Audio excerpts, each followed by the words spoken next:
Olá, galera, muito bom dia. Espero que vocês estejam bem, se cuidando em casa e estudando, né? Porque o Enem foi cancelado, mas automaticamente, né, nós vamos estar aí, né, se empenhando, até porque o concorrente também está estudando em relação à vaga de vocês. Então vocês vão continuar aí com o mesmo pique, o mesmo tom que vocês estavam tendo. Bom, pessoal, hoje nós vamos falar da economia e da sociedade no Brasil colônia. Então é muito importante que vocês entendam esse capítulo, porque geralmente aparecem algumas questões até específicas e cai bastante também no Enem essa parte. Quando nós estamos falando da economia, o Brasil automaticamente, né, a gente sempre fala de colônia em ciclo. Então nós vamos ter inicialmente, né, o ciclo do pau-brasil, né, a primeira ideia de uma economia que vai se fundamentar à exploração portuguesa, por mais que Portugal não tinha interesse inicial no processo de colonização do Brasil.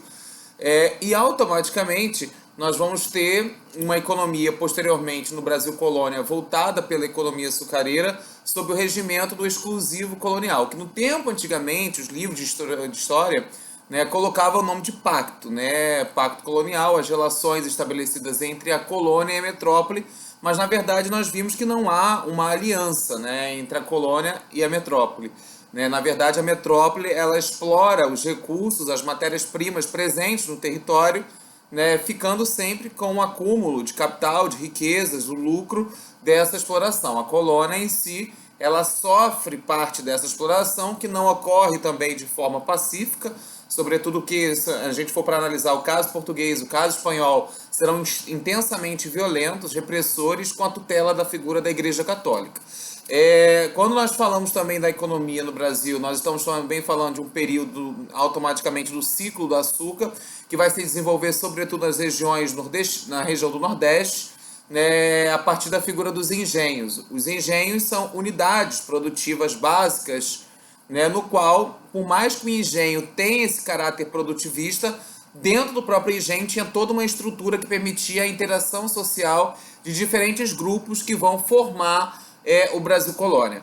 E automaticamente, quando falamos da economia no Brasil colônia, estamos falando de um regime de plantation, ou seja, você produz nas grandes propriedades de terra, automaticamente você vai estar, né, fazendo essa produção sendo voltada ao mercado externo, né, o cultivo de um produto, ou seja, a monocultura, e não somente isso, utilizando não uma mão de obra livre e assalariada, mas um trabalho escravo. E aí é importante destacar que no caso brasileiro, o tráfico negreiro, né, os escravos africanos que vinham, no caso, nos tumbeiros ou navio negreiros, eles eram uma mercadoria para a figura do seu senhor, né, para a figura, né, desse grupamento social, uma vez que esse tráfico negreiro, esse tráfico de escravos, ele era altamente lucrativo para a figura da coroa metropolitana.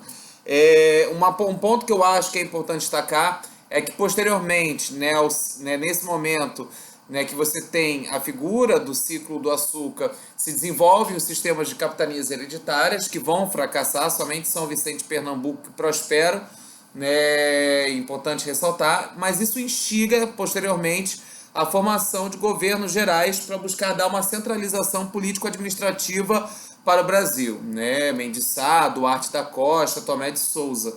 E automaticamente porque você tem uma grande distância entre a coroa, entre a metrópole e o Brasil. Então as tomadas de decisões, quando partiam de lá para aqui, quando chegavam já tinham passado bastante tempo.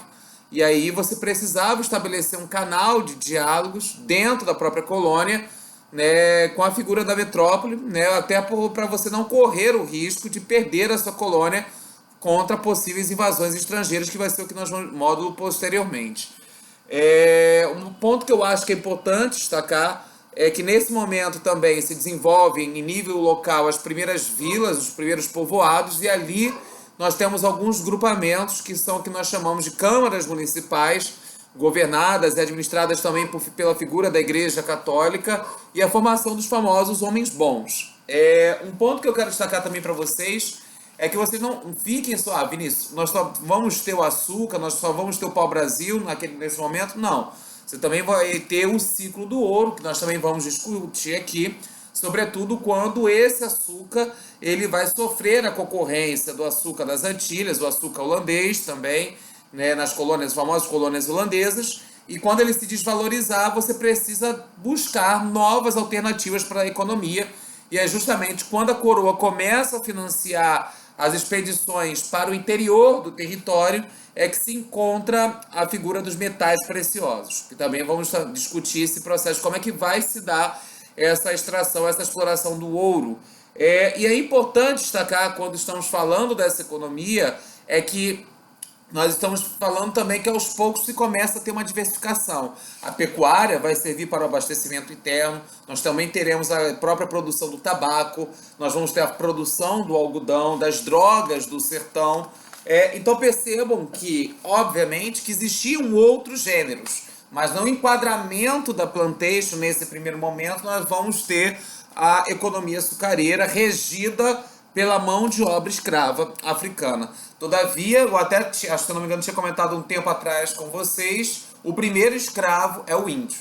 Nós não temos como, né, negar isso. Só que por conta da resistência, da pressão, né, da Igreja Católica, esse índio vai ser colocado à parte, à margem, catequizado, né, pela figura, né, da Companhia de Jesus, né, o papel missionário dela, e aos poucos, né, nós temos a introdução do trabalho africano, né, do escravo africano no Brasil colônia.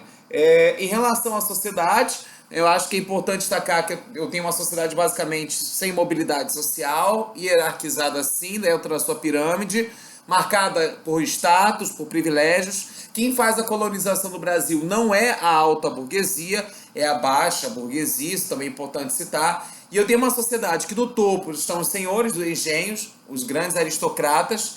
No meio dela, a figura dos homens livres, que são os senhores de terra sem engenho.